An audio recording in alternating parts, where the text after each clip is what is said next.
Doris Mayoli is indeed a voice of inspiration.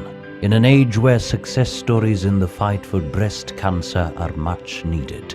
As a mother, a music minister, and a professional, she has written the book Ashes to Beauty, clearly illustrating her triumph over breast cancer. 4 years ago, I was diagnosed with breast cancer, and over like the next 2 years after that, it was a really difficult, traumatic time that I went through. I felt like everything was being removed from my life, everything that I felt was good.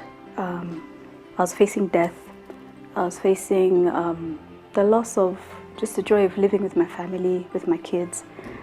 And it's like everything that I thought I had built up was just burning down, getting destroyed. But then out of all this, somehow, it's like God had burnt out the dross out of my life, and some beauty came out of it. My relationship with God, even my new relationship with my children and with my family. What it is now, it's amazing. My life, what it was before, what it is now, for me, it's become even more beautiful. She takes us through the whole journey, beginning with the first realization that she had breast cancer.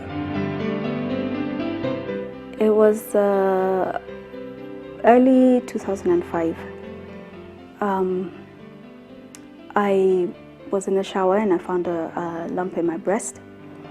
I thought it might be something hormonal, and so I thought, okay, maybe in a month or so it'll go away. So I waited about 2 months and it was still there. Didn't seem to be any change. And I thought, I have 2 boys, and I thought if it turns out to be something that I should have done something about it, because I didn't, I die. What's going to happen to my kids? And I can't really, I can't blame anybody. So I thought, let me just go get it checked, just in case.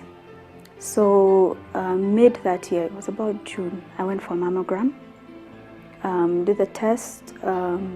They said, oh, it doesn't look like anything, come for the results. And I think it was in like 2 days.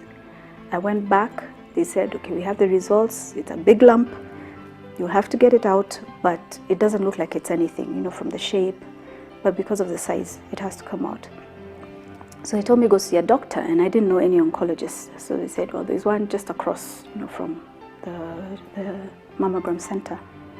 So I went to see him, and he told me the same thing. It doesn't look like anything, but because of the size, it'll have to come out.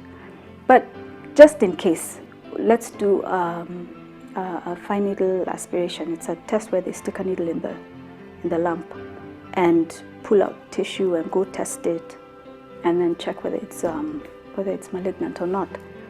So we did that, and the same day, it was like a few hours later, the hospital called me, and they were like, on some pretext, they were like, oh, you haven't finished paying for this, and we can't finish finalizing the test, and what.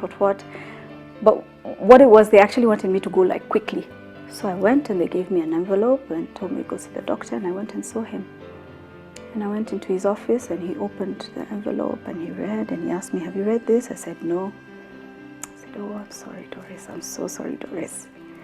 So I was like, he said, well, it says you have cancer. And that's how I found out. For Mayoli, this was just the beginning of a long and agonizing journey, yet an important part of the journey that would eventually take her through the painful process until she finally had her triumph. Day after day, the reality was unveiled. From the terrible loss of her ever-precious hair to the anguishing thought of death, Mayoli managed to stand firm in the midst of a dark moment. I was sent off for a whole list of tests, just to make sure, to confirm how far it had spread. So I did that, and they found it was just in the lump, and then some of the nodes in my armpit. And then he said, okay, we need to start chemo. He told me we'll do 3 sessions first, because he wanted to try and shrink the lump as much as possible. And then we'll do surgery, and then finish with chemo, then I'll do radio after that. So I did 4 chemos at the beginning. After the second one, my hair went, my nails started turning black. Generally, it's just, you change. I was living with my sister at the time, and she was super. She looked after me. Her and her husband basically took on the role of parenting my kids, because a lot of times I wasn't able to. I couldn't drop them in school or pick them from school or do homework with them. So she and her husband did that for me. And they were always checking on me, you know, is there anything we can do for you, running errands for me and stuff like that, and lots of prayer. I realized a lot of times the way people would react would come from how I react. So if I was like, you know, because I went and I stood in front of them, I told them, this is what's happening, but I feel it's not happened by accident. God knows why it's happening, and He's taking me through this for whatever reason, and you know, and that's how they responded. It was like, okay, we're with you, we'll walk with you, you tell us what you need.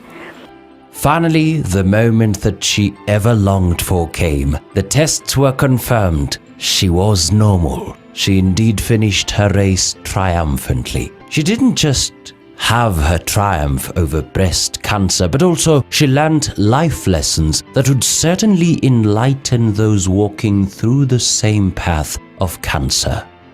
It's very important that you accept what you're going through. Otherwise, it's like your mind will be blocked and the medicine may not even work. This is a journey that you go through. I would say you really need God to go through this with you. Even more than family, you need Him there. But you don't know how long God has given you. So take each day as a gift from Him and unwrap it like a gift and enjoy it. Yeah. Well, it is all clear. After all is said and done, you either take it or leave it. But certainly Doris puts it openly. There is hope. There is hope indeed. And you do not have to let down that hope, that future that you have, knowing that you're very precious.